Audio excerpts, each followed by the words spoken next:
వస్తున్నాయా ఇప్పుడు? మరి ఏం చేయాలా? లాగులు వలిగేదాకా చంపాలే. మంచి మాట కాకపోతే ఏం చేస్తారు? మంచిగా కట్నే ఇల్లు పెట్టిపోయి కదా, 5 ఏళ్ళు నడిచింది కదా, మరి మీకేం బీమారీ వచ్చింది నాకు అర్థం కాదు. ఇంతింత పొడుగు మాటలు మాట్లాడుతుందా? అడ్డం పొడుగు మాట్లాడుతుందా? పొద్దున్న లేస్తే కేసీఆర్ చావాలి, నువ్వు 1000 జన్మలు ఇచ్చినా నేను చావనా కొడుకు అనుకుంటున్నావు.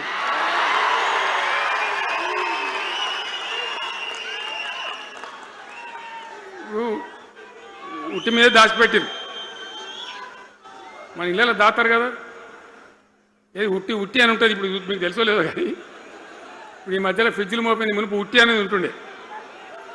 ఎండిపోయిన చేపలోకి నీ రొయ్యలో అబ్బాయి ఉంటే నీ వరుగులు ఉంటే దానిలో పెడుదురు.